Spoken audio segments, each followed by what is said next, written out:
রোহিণীকে ফাঁসিয়েছে টিকলি, ফোনের ভিডিও দেখে প্রমাণ পেল শ্রাবণ। সম্পূর্ণ জানতে ভিডিওটিতে একটি লাইক করে প্রথম থেকেই দেখতে থাকো। গল্পে শুরুতেই দেখা যায় শ্রাবণ টিকলির হাত ধরে টানতে টানতে ঘরে নিয়ে আসে আর বলে, সত্যি করে বল, হাতটা কার ঘরে পাওয়ার কথা ছিল আর কার ঘরে পাওয়া গেল? এইটুকুর মধ্যে কতটা মিথ্যে কথা আছে? টিকলি তখন বলে, দেখ শ্রাবণ, আমি কিছু জানি না। আমি তোকে আগেই বলেছি, তুই আমার কথা যদি বিশ্বাস না করিস সেক্ষেত্রে আমার কোনো দায় নেই তোকে বিশ্বাস করানোর। তবে হ্যাঁ, তোর ননদ রোহিণী, সে তো অ্যারেস্ট হয়েছে। আমার কিন্তু খুব ভালো লাগছে, কেন জানিস? কারণ ওই মেয়েটাই একদিন আমাকে পারফিউম চোর বলেছিল, আর আজকে ও তো গয়না চোর, অনেক বড় জিনিসও চুরি করছিল। তখনই শ্রাবণ বলে, রোহিণী কখনোই চুরি করতে পারে না। শোন, তুই রোহিণীকে বিশ্বাস না করলেও আমি কিন্তু রোহিণীকে বিশ্বাস করি, আর আমি জানি রোহিণী কি করতে পারে আর কি পারে না। তাই আমাকে এসব বলে কোনো লাভ হবে না। তখনই এরপর টিকলি বলে, তুই কিন্তু আমাকে ভুল বুঝছিস। তুই নিজের ননদকে বিশ্বাস করছিস আর নিজের বোনজিকে বিশ্বাস করতে পারছিস না শ্রাবণ। শ্রাবণ বলে, তোকে তো আমি হাড়ে হাড়ে চিনি টিকলি, তাই জন্যই তোর প্রতি বিশ্বাস আর ভরসা কোনোটাই আমার আসে না। এরপরেই টিকলি তখন বলে, ভুল কথা, তুই আমাকে এখন শুধুই অবিশ্বাস করিস, তার জন্যই এসব বলছিস।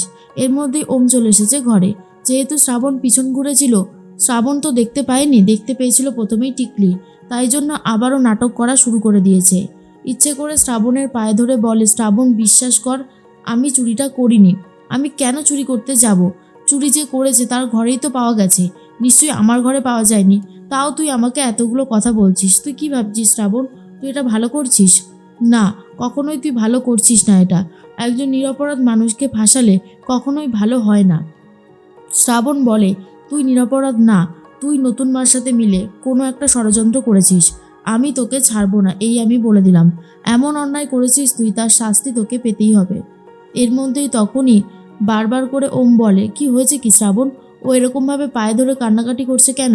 শ্রাবণ তখন বলে, মিস্টার ঘোষ, ওর কথা আপনি বিশ্বাস করবেন না। ও ইচ্ছে করে রোহিণীকে ফাঁসিয়েছে। আর তখনই শ্রাবণকে বলে টিকলি, তোর কাছে কি কোনো প্রমাণ আছে শ্রাবণ?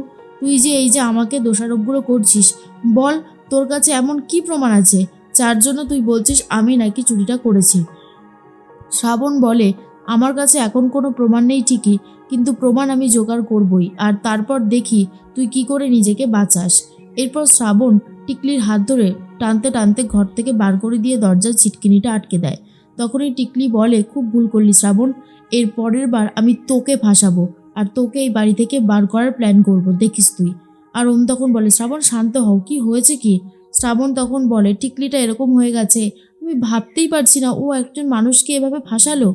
এর শাস্তি তো ওকে পেতেই হবে, এত সহজে তো আমি ওকে ছেড়ে দেব না।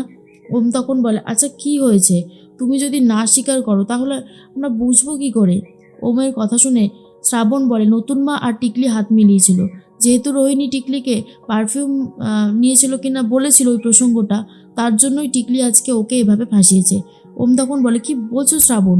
এটার তো কোনো প্রমাণ নেই। শ্রাবণ বলে, প্রমাণ নেই তো কি হয়েছে, প্রমাণ আমি জোগাড় করব। এরপরই শ্রাবণের মনটা খুবই খারাপ। শ্রাবণ বুঝতে পারে না কি করবে। আর অন্যদিকে রোহিণীর ঘরটাও পুরো এলোমেলো হয়ে রয়েছে, তাই রোহিণীর ঘরটা নিজেই গুছিয়ে দিচ্ছে শ্রাবণ।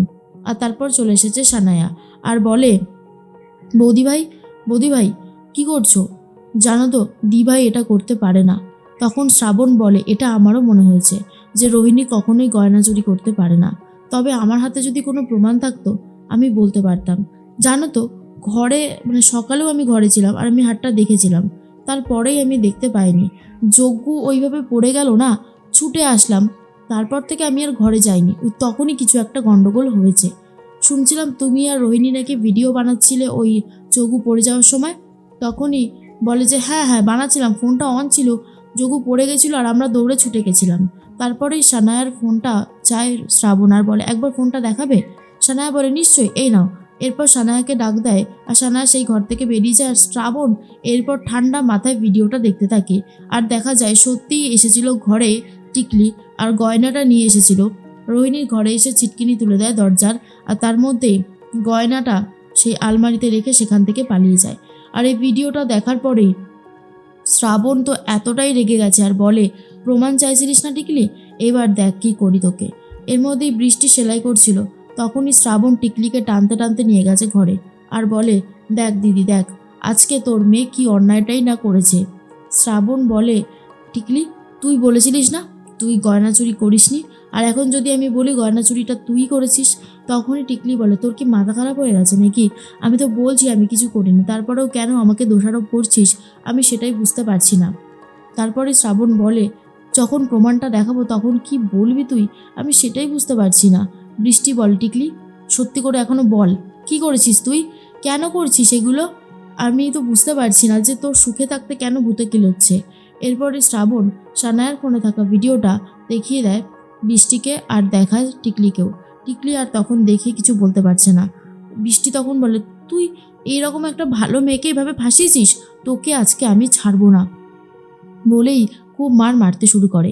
আর তখন টিকলি বলে, আমাকে ছাড়ো, এটা আমার জীবন, আর আমার জীবনে আমি যা খুশি করতে পারি, তোমরা কেউ আমাকে আটকাতে পারবে না, বুঝতে পেরেছো?